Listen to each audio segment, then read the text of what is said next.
ಮಾತಾಡ್ಬೇಕ್ರಿ, ತಿಳಿಲಾರ್ದಂಗೆ ಮಾತಾಡಬಾರ್ದ್ರಿ, ಮಾತು ಕೊಟ್ಟಂಗಿರ್ಬೇಕ್ರಿ, ಕೊಟ್ಟ ಮೇಲೆ ದೇವ್ರು ಇಟ್ಟಂಗಿರ್ಬೇಕ್ರಿ. ಇನ್ನು ಯಾರು ಕೂಡ ಹೆಂಗೆ ಮಾತಾಡ್ಬೇಕ್ರಿ? ಯಾರ ಹಿರಿಯರು ದೊಡ್ಡವರು ಬಂದ್ರೆ ಅವ್ರು ಕೂಡ ಗೌರವದಿಂದ ಮಾತಾಡ್ರಿ, ಗುರುಗಳು ಕೂಡ ಭಕ್ತಿಯಿಂದ ಮಾತಾಡ್ರಿ, ಗೆಳೆಯರು ಕೂಡ ಸಲಿಗೆಯಿಂದ ಮಾತಾಡ್ರಿ, ನಿಮಗಿಂತ ಸಣ್ಣವನ್ನು ಕಂಡ್ರೆ ಜೋಡಿ ಪ್ರೀತಿಯಿಂದ ಮಾತಾಡ್ರಿ. ನಿಮಗೆ ಹೇಳ್ತಿ ಬಂದ್ರೆ ಒಟ್ಟ ಮಾತಾಡಬೇಡ್ರಿ, ಈಗ ಇರ್ರಿ ಅಂದ್ರೆ ನಿಮ್ಗೆ ಒಳ್ಳೇದ್ರಿ. ಅದು ನೀವು ಎಷ್ಟು ಕಡಿಮೆ ಮಾತಾಡ್ತೀರಲ್ರಿ ಹೇಳ್ತಿ ಕೂಡ ಅಷ್ಟು ಒಳ್ಳೇದ್ರಿ, ಅಷ್ಟು ಒಳ್ಳೆಯ ಗಂಡ ಆಗ್ತೀರಿ ನೀವು.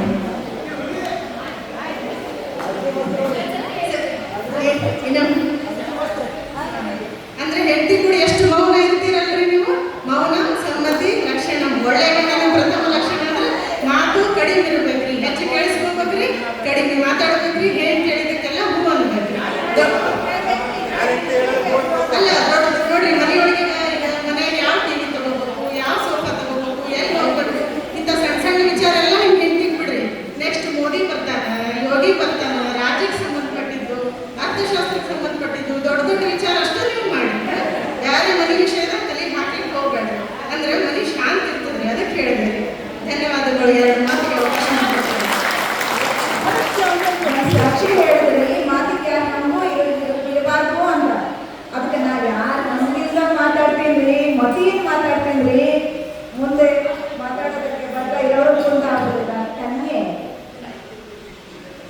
ಸುಮ್ಮನ ಬೇರೆ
ಮಾಡಿಸ್ಕೊಂಡು ಅಲೆ ಮನೆಯಲ್ಲಿ ಏನು ಹಾಲು ಹಾಕಿಸ್ಕೊಂಡು ಗಣದಲ್ಲಿ ಬರೋಣ ಅಂತ ಅದಕ್ಕೆ ಎಲ್ಲಿ ಬೆಳೀತದೆ ಕಬ್ಬು ಅನ್ನೋದು ಗೊತ್ತಾಗಲ್ಲ ಕಡಿಮೆ. ಈಗಿನ ಕಾಲ ಮಕ್ಕಳು ನಮ್ಮಂಗದ ಬಿಡು. ನಾನು ಸೊಸೆ ಬೇರೆಯ ಆ ಇಂಗ್ಲೀಷ್ ಕಾನ್ವೆಂಟ್ ಇಂಗ್ಲೀಷ್ ಶಾಲೆಗೆ ಬೇರೆ ಹಾಕ್ಬಿಟ್ಟವಳೆ. ಅಯ್ಯೋ ನಾ ಹೇಳಿದ ಮಾತು ಕೇಳಲ್ಲ ಕಡಿಮೆ. ಸರಿ ನಿಮಗೆ ಗೊತ್ತಾಯ್ತು ಕಡಿಮೆ, ನಾನು ಬರ್ತೀನಿ. ಸಂಜೆ ಇದೆ ಆಡಿರೋ ಕೂಗ ಹಾಕ್ತೀನಿ, ಬೇಗ ಬಂದ್ಬಿಡು ಕಡಿಮೆ. ಹೊಂಟೇನೆ ಬಾರಲ್ಲಿ ನಮ್ಮೊಳಗೆ ಕಪ್ಪಿ ಜ್ಯೂಸ್ ಕೊಡ್ತೀವಿ, ಕಪ್ಪು ಕೊಡಲ್ಲ ನಾವು. ಮುಂದೆ ಮೈಸೂರಿನ ಮಾದರಿ ವಿಜಯ ನಿರ್ಮಾಣ.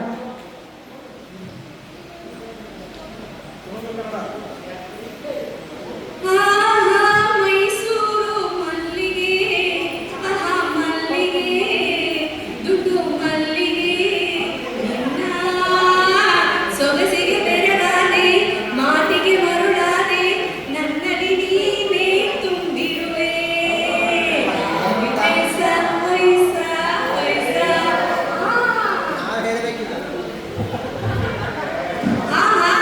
ಇಲ್ಲಿ ನುಡಿ ಜಾತ್ರೆ ನಡೀತಿದೆ ಅಂತ ಗೊತ್ತಾಯ್ತು. ಅದಕ್ಕೆ ಮೈಸೂರಿಂದ ಬಂದಿದ್ದೀನಿ. ನಾನು ವಿಜಯ ನಿರ್ಮಲ. ನನ್ನ ಗೆಳತಿ ಹೇಳಿದ್ಲು ಏನಾದ್ರು ಮೈಸೂರು ಬಗ್ಗೆ ಮಾತಾಡು ಅಂತ. ಏನ್ ಮಾತಾಡೋದು? ನಮ್ಮ ಬೆಳಗಾದ ಕಾಣು ಆ ಮೈಸೂರು ಚಾಮುಂಡಿ ಬೆಟ್ಟ. ನಾವು ಬೆಳಗ್ಗೆ ಕೂಡಲೇ ತಾಯಿಗೆ ನಮಸ್ಕರಿಸೇನೆ ನಮ್ಮ ದಿನಚರಿಯನ್ನ ಪ್ರಾರಂಭಿಸೋದು. ಅದಕ್ಕೆ ಆ ತಾಯಿಯ ಆಶೀರ್ವಾದ ಸದಾ ನಮ್ಮ ಮೇಲಿರುತ್ತೆ. ಇನ್ನ ಮೈಸೂರು ದಸರಾ ಜಗತ್ ಪ್ರಸಿದ್ಧವಾದ ನಾಡ ಹಬ್ಬ, ಯಾರ ಗೊತ್ತಿಲ್ಲ ಅದು ಅಲ್ವಾ? ನವರಾತ್ರಿಯಲ್ಲಿ ತಾಯಿಗೆ ಅಂದ್ರೆ ಶಕ್ತಿ ದೇವತೆ ಚಾಮುಂಡೇಶ್ವರಿಗೆ 9 ದಿನಗಳ ಕಾಲ ನವರೂಪಗಳನ್ನ ಧರಿಸಿ ಶ್ರದ್ಧಾ ಭಕ್ತಿಯಿಂದ ಪೂಜೆ ಮಾಡ್ತೇವೆ. ಹಿಂದೆ ಮೈಸೂರು ಮಹಾರಾಜರ ಕಾಲದಲ್ಲಿ ಸಂಗೀತಕ್ಕೆ, ಸಾಹಿತ್ಯಕ್ಕೆ, ಜಾನಪದ ಕಲೆಗೆ, ಶಿಲ್ಪಕಲೆಗೆ, ಚಿತ್ರಕಲೆಗೆ ಎಲ್ಲ ಬಹಳ ಮಹತ್ವವನ್ನ ಕೊಡ್ತಾ ಇದ್ರು. ಅದಕ್ಕೆ ನಮ್ಮ ಮೈಸೂರನ್ನ ಕಲೆಗಳ ಬೀಡು ಅಂತ ಕರೀತಾರೆ, ಸಾಂಸ್ಕೃತಿಕ ನಗರ ಅಂತ ಕರೀತಾರೆ. ಇನ್ನ ಮೈಸೂರು ಮಲ್ಲಿಗೆ, ಯಾರ ತಾನೇ ಗೊತ್ತಿಲ್ಲ ಮೈಸೂರು ಮಲ್ಲಿಗೆ. ಮೈಸೂರು ಮುಡಿದ ಹೆಣ್ಣನ್ನು ನೋಡೋದೇ ಒಂದು ಚೆಂದ ಕಣ್ರಿ. ಇನ್ನ ಮಲ್ಲಿಗೆ ಹೂವನ್ನ ದೇವರ ಪೂಜೆಗೆ ಮಾಲೆ ಮಾಡಿ ಮುಡಿಸ್ತಾರೆ. ಇನ್ನು ಮೈಸೂರು ಪಾಕು ಎಲ್ಲರೂ ತಿಂದಿರ್ತೀರ. ಮೈಸೂರು ಪಾಕು ಒಂದ್ಸರಿ ಬಾಯಿಗೆ ಹಾಕೊಂಡ್ರೆ ಸಾಕು, ಆಹಾ ಆ ಘಮ, ಆ ತುಪ್ಪದ ಘಮ, ರುಚಿ ಜೀವನದಲ್ಲಿ ಎಂದೂ ಮರೆಯೋದೇ ಆಗೋದಿಲ್ಲ. ಇನ್ನು ಶ್ರೀಗಂಧ ತಯಾರಿಸೋ ಸುಗಂಧ ದ್ರವ್ಯಗಳು, ಕರಕುಶಲ ವಸ್ತುಗಳು ಎಲ್ಲವೂ ನಮ್ಮ ಊರಲ್ಲೇ ತಯಾರಿಸೋದು. ನಿಮ್ಗೆ ಗೊತ್ತಿದೆಯಾ?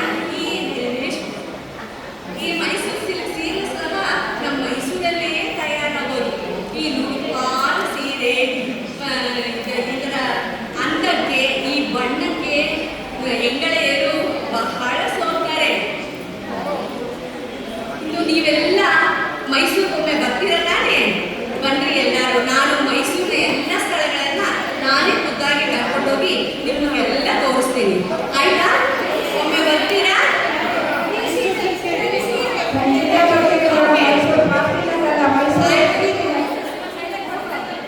ಆಯ್ತು, ಎಲ್ಲ ಒಮ್ಮೆ ಬನ್ನಿ, ನಾನೇ ಕರ್ಕೊಂಡು ತೋರಿಸ್ತೀನಿ. ಆಯ್ತಾ? ಸಮಯವಾಯ್ತು. ಮೈಸೂರು ಬಸ್ಗೆ ಹೋಗ್ಬೇಕು ನಾನು. ಬರಲ್ಲ ಸರ್? ಬರಲ್ಲ ಮೇಡಮ್? ಮೈಸೂರು ಶ್ರೀ ಮೈಸೂರು ಪಾರ್ಕ್ ಬೇಡ ನಮಗೆ. ಮೈಸೂರು ಶ್ರೀ ಹೊಸದು ಅದನ್ನೇ ಕೊಡಿಸಿ ಜೊತೆ ಮೈಸೂರು ಸೀರೆ. ಈಗ ಮುಂದಿನ ಕನ್ನಡ ಭಾಷೆನ ಮಾತಾಡಲಿಕ್ಕೆ ಬಂದ ಇವರು ಮಂಗಳೂರಿನ ಮಹಿಳೆ ಅಷ್ಟು ಜನ ಇದ್ದಾರೆ.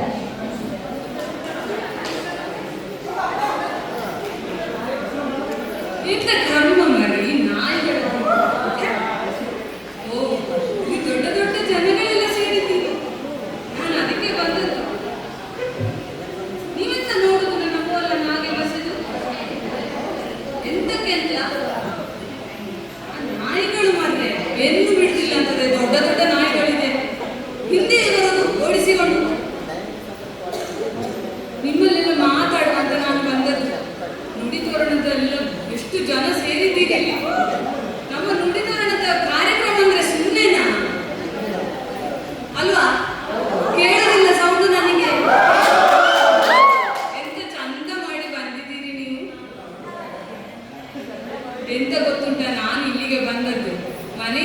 ಎಂತದ್ದು ಮಾರ್ರೆ, ನಮ್ಮ ಮನೆಯಲ್ಲಿ ನಮ್ಮ ಮನೆ ಕೈತೋಟದಲ್ಲಿ ಬಸಳೆ ಇತ್ತು.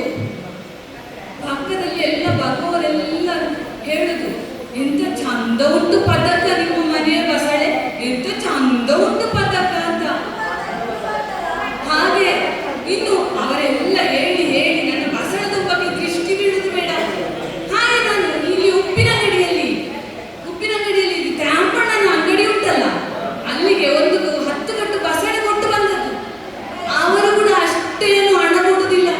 ಯಾರು ಕಟ್ಟಿಗೆ ಎಂತ ಪದಕ ಇದು, ಬಸಳೆ ಚಂದ ಇಲ್ಲ, ಬಾಡಿ ಹೋಗಿದೆ ಅಂತ ಹೇಳಿ ಕಟ್ಟಿಗೆ 10 ರೂಪಾಯಿ ಕೊಟ್ಟದ್ದು.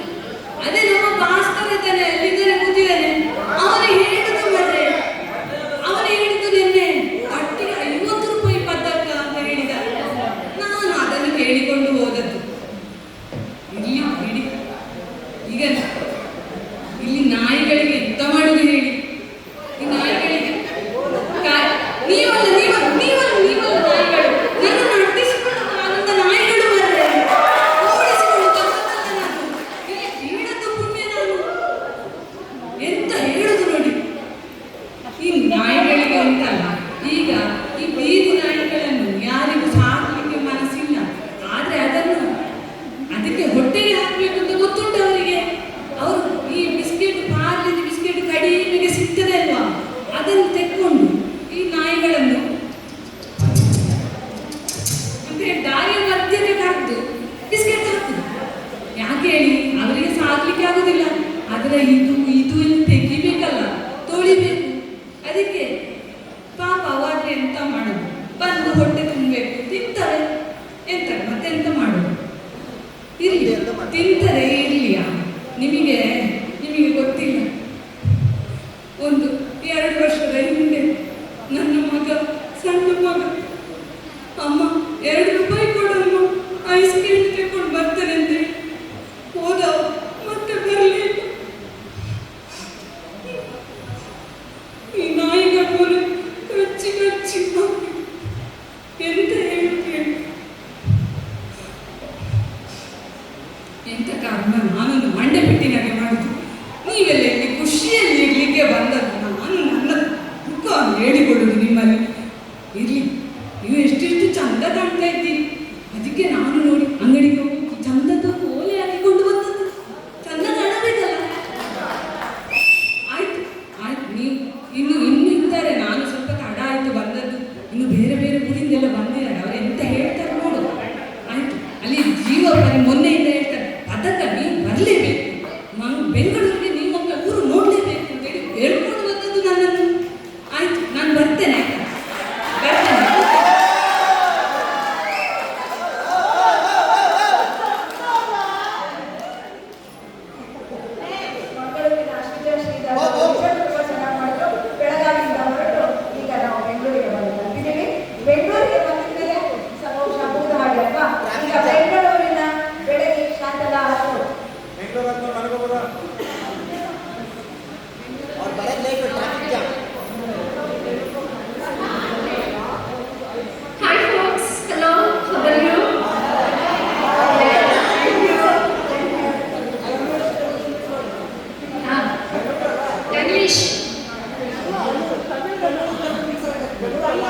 ಏನು ಮಾಡಿದೆ ಅಂದರೆ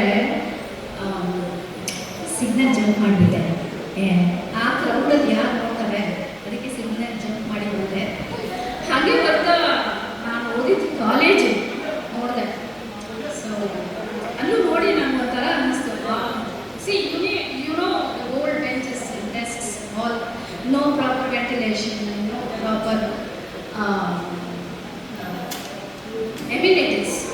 ಸೊ ಹಾಗಾಗಿ ಅಲ್ಲೂ ಒಂಥರ ನನಗೆ ಅನ್ನಿಸ್ತು, ಇದೇನಪ್ಪ ಈ ಥರ ಕಾಲೇಜಲ್ಲಿ ಹೋಗ್ಬಿಟ್ಟು ನಾನು ಕಡೆಯಲ್ಲಿ. ಹಾಂ, ಇಲ್ಲೇ ಎಲ್ಲೋ ನಮ್ಮ ಸರೋಜ ಮೇಡಮ್ ಕೂತಿದ್ದಾರೆ, ನಾನು ಆಗಲಿ ನೋಡಿದೆ. ಓ ಸರೋಜ ಮ್ಯಾಮ್ ನಮಸ್ತೆ. ಪ್ಲೀಸ್, ನಮ್ಮ ಮೇಡಮು ನಾವು ಡಿಗ್ರಿಯಲ್ಲಿ ಓದುವಾಗ ನಮಗೆ ಬಹಳ ಚೆನ್ನಾಗಿ ಹೇಳ್ಕೊಡ್ತಾ ಇದ್ದಂಥ ಮೇಡಮ್. ನಮಸ್ತೆ ನಮಸ್ತೆ ಮೇಡಮ್. ಚೆನ್ನಾಗಿದ್ದೀನಿ ಮೇಡಮ್, ಚೆನ್ನಾಗಿದ್ದೀನಿ. ನಾನು ಬೆಳಗ್ಗೆ ಕಾರ್ಯಕ್ರಮ ನೋಡ್ತಾ ಇದ್ದೀನಿ. ಮಧ್ಯದಲ್ಲಿ ಹೊರಗಡೆ ಹೋಗಬೇಕಾಯ್ತು, ಆಫೀಸ್ ಬಂದೆ.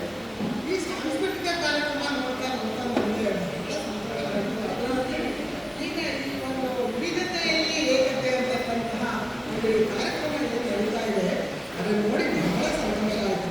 ನಾವು ಕನ್ನಡ ನಾಡಿನವರು, ನಮ್ಮ ಕನ್ನಡ ಭಾಷೆ ಎಂಥ ಶ್ರೀಮಂತವಾದಂತಹ ಭಾಷೆ. ಈಗ ನೋಡಿ ಎಷ್ಟು ಜನ ಮಾತಾಡಿದ್ರು. ಈಗ ಹುಬ್ಬಳ್ಳಿ ಮತ್ತು ಬೆಳಗಾವಿ ಈ ಮಂದಿ ಇದ್ದಾರೆ, ಇಲ್ಲಿ ಜನ ಖಾರ ಚಟ್ನಿ ತಿನ್ನೋಂಥವ್ರು, ರೊಟ್ಟಿ ಖಡಕ್ ರೊಟ್ಟಿ ತಿನ್ನೋಂಥವ್ರು, ಮನಸ್ಸು ಬಹಳ ಕೋಮಲ ಇರೋದು. ಆದರೆ ಭಾಷೆ ಅಷ್ಟೇ ಖಡಕ್ ಭಾಷೆ ಇದೆ. ಗಡಸು ಭಾಷೆ ಹುಬ್ಬಳ್ಳಿ, ಖಡಕ್ ಭಾಷೆ, ಖಡಕ್ ಕನ್ನಡದ ಬೆಳಗಾವಿ ಖಡಕ್ ಕನ್ನಡ. ಹಾಗೆ ನಮ್ಮ ಉತ್ತರ ಕನ್ನಡದಲ್ಲಿ ಹಾಗಾಗಿ ಜನ ಹೋಗೋ ಭಾಷೆ ಎಷ್ಟೊಂದು ರಾಗಬದ್ಧವಾಗಿ ಒಳ್ಳೆ ಸಂಗೀತ ಹೇಳ್ತಿದ್ದಾರೆ ಅನ್ನಬೇಕು. ಆ ರೀತಿಯಲ್ಲಿ ಅವರ ಭಾಷೆ. ಇನ್ನು ಕುಂದಾಪುರದ ಭಾಷೆ ಅಂತೂ ನಾವು ಕುಂದಾಪುರ ಅಂತ ಹೇಳಿದರೆ ಅವರು ಕುಂದಾಪುರ ಅಂತ ಹೇಳೋದೇ ಇಲ್ಲ, ಕುಂದಾಪುರ ಅಂತಾರೆ, ಕುಂದಾಪುರ ಅಂತ ಅಂತಾರೆ. ಬಹಳ ಗಡಿಬಿಡಿ ಜನ, ಬುದ್ಧಿವಂತರು ಹೌದು, ಅಷ್ಟೇ. ಅದಕ್ಕೆ ನಾವು ಆ ಕುಂದಾಪುರ ಭಾಷೆಗೆ ಗಡಬಡ ಕನ್ನಡ ಅಂತ ಹೇಳ್ತೀವಿ. ಯಾಕೆಂದ್ರೆ ನಾವು ಹೋಗ್ತೀವಿ ಬರ್ತೀವಿ ಅಂತ ನಾವು ಹೇಳಿದ್ರೆ ಅವರು ನಾವು ಹಾಕೋಬಾರ್ದು, ನಾವು ಹೋಗಿ ಬರ್ತೇವೆ, ಎರಡೇ ಶಬ್ದದಲ್ಲಿ ಮುಗಿದೋಗ್ಬಿಡುತ್ತೆ. ಇನ್ನು ನಮ್ಮ ಮಲೆನಾಡಿನ ಮಳೆಗಾಡಿನ ಕನ್ನಡ ಬಹಳ ಸುಂದರವಾದಂಥ ಕನ್ನಡ, ಕೇಳಲಿಕ್ಕೆ ಬಹಳ ಚೆನ್ನಾಗಿರ್ತದೆ. ಆದರೂ ಸ್ವಲ್ಪ ಹಳೆಗನ್ನಡದ ಪದಗಳು ಅಲ್ಲಿ ಬಳಕೆ ಜಾಸ್ತಿ. ಅಲ್ಲಿಗರಾದರೂ ಕೂಡ ಆ ಕನ್ನಡ ಹಾಗಿದೆ. ಇನ್ನು ಮಂಡ್ಯದ ಗ್ರಾಮ್ಯ ಕನ್ನಡ, ಆ ಭಾಷೆಗೂ ಕೂಡ ಬಹಳ ಚೆನ್ನಾಗಿ ಮಾತಾಡಿದ್ರು. ಇನ್ನು ನಮ್ಮ ಮೈಸೂರು ಕನ್ನಡ, ಕಸ್ತೂರಿ ಕನ್ನಡ, ಶುದ್ಧ ಕನ್ನಡ ಎಷ್ಟು ಸುಂದರವಾಗಿತ್ತಲ್ಲ. ಅಲ್ಲಿ ಜನನೂ ಅಷ್ಟೇ ಸುಂದರ, ಆ ಭಾಷೆನೂ ಕೂಡ ಅಷ್ಟೇ ಸುಂದರವಾದಂಥ ಸುಸಂಸ್ಕೃತವಾದಂಥ ಕನ್ನಡ. ಹಾಗೆ ಮಂಗಳೂರು ಕನ್ನಡ ಗ್ರಾಂಥಿಕ ಕನ್ನಡ. ಅಲ್ಲಿ ಅಕ್ಷರಸ್ಥರಾಗಿರಲಿ ಅಥವಾ ಅನಕ್ಷರಸ್ಥರಾಗಿರಲಿ ಅವರು ಮಾತನಾಡ್ತಕ್ಕಂಥದ್ದೆಲ್ಲ ಕೂಡ ಸಾಹಿತ್ಯಿಕವಾಗಿರ್ತಕ್ಕಂಥ ಭಾಷೆ. ಏನು ನೀವು ಪುಸ್ತಕದಲ್ಲಿ ಓದ್ತೀವಿ ನಾವು, ಅದೇ ರೀತಿ ಅವರು ಮಾತಾಡ್ತಾರೆ. ಇದೆಲ್ಲ ಎಂಥ ಸಂತೋಷವನ್ನು ಕೊಡ್ತು ಗೊತ್ತಾ ಶಾಂತಲ? ತುಂಬ ಸಂತೋಷ ಕೊಡ್ತು. ನೀನು ಮಾತಾಡ್ತಾ ಇದ್ದೆ, ಇಷ್ಟೋ ತನಕ ಮಾತಾಡ್ತಾ ಇದ್ದೆ, ನನಗೆ ಬಹಳ ಆಶ್ಚರ್ಯ ಆಯಿತು. ಯಾಕೆಂದರೆ ನೀನು ಓದಿದ್ದು ನಮ್ಮ ಶಿವಮೊಗ್ಗದಲ್ಲಿ. ಶಾಂತಲ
ಧನ್ಯವಾದಗಳು ಸರ್.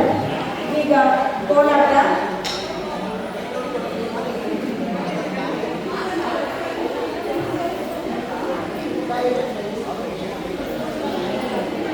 ನೀವೆಲ್ಲ ಸರಿಯಾಗಿ ಕೂತ್ಕೊಂಡ್ರೆ ಅವರು ಕೂಡ ಕೋಲಾಟ ಮಾಡುವ ವಾಪಸ್ ಬರುತ್ತೆ.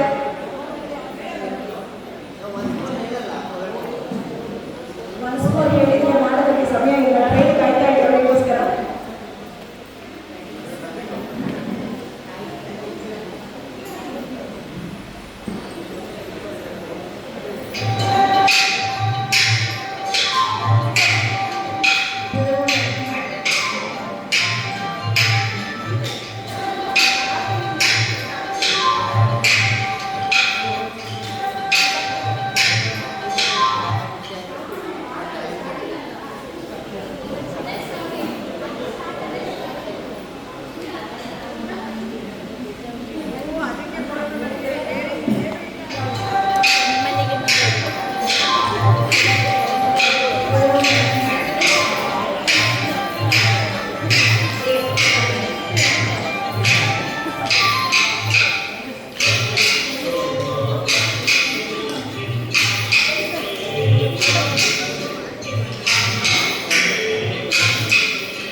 ಬರುವ ವರ್ಷ ಮಂಗಳೂರಲ್ಲಿ ಮಾಡುವ ನುಡಿಬರ ನಮ್ಮ ಪಯಣಕ್ಕೆ ನೆನಪಿರಿ. ಮಂಗಳೂರಲ್ಲಿ ನುಡಿ ಹಬ್ಬ ಮಾಡುವ ಎಲ್ಲರೂ ಸೇರುವ ಕಡಲ ತೀರದಲ್ಲಿ ನುಡಿ ಹಬ್ಬ. ಮರವಂತೆ ಬೀಚಲ್ಲಿ ನಾವು ಮುಂದಿನ ಸಲ ನುಡಿಬರ ಸಮ್ಮೇಳನ ಮಾಡುವ. ಅವರು ಅಲ್ಲಿ ಕಡಲೆ ಎಲ್ಲ ಸಾರದೆ ಕಡಲೆ ಎಲ್ಲ ತಂದು ನಮಗೆ ಸಾರು ಮಾಡಿಕೊಡ್ತಾರೆ. ಬಂಗುಡೆ ಎಲ್ಲ ತಿನ್ನೋ ಕಮ್ಮಿ ಜನ ಅಲ್ಲ, ಅದಕ್ಕೆ ನಮ್ಮ ಇಲ್ಲಿಗೆ ನುಡಿಬರಣದ ಕಾರ್ಯಕ್ರಮ ಮುಕ್ತಾಯವಾಗಿದೆ. ನಿಮ್ಮೆಲ್ಲರ ತಾಳ್ಮೆಗೆ, ಪ್ರೀತಿಗೆ, ಅಭಿಮಾನಕ್ಕೆ ಅನಂತ ಅನಂತ ಧನ್ಯವಾದಗಳು. ಒಮ್ಮೆ ಜೋರಾಗಿ ಕನ್ನಡ ತಾಯಿಯ ಒಂದು ಜಯ ಘೋಷಣೆ ಮಾಡೋಣ. ಜೈ ಕನ್ನಡಾಂಬೆ. ಜೈ ಕನ್ನಡಾಂಬೆ. ಎಲ್ಲರೂ ಒಂದು ಸ್ವಲ್ಪ ಮುಂದ್ಗಡೆ ಬನ್ನಿ. ಒಂದು ಗ್ರೂಪ್ ಕೂಡ ತೆಕ್ಕೊಳ್ಳೋಣ. ಮಧ್ಯಾಹ್ನ ತೆಕ್ಕೊಳ್ಳೋದನ್ನ ಮರ್ತು ಬಿಟ್ಟು ಒಂದೇ ಒಂದು ಇರೋ ಅಂಥವ್ರು ಎಲ್ಲ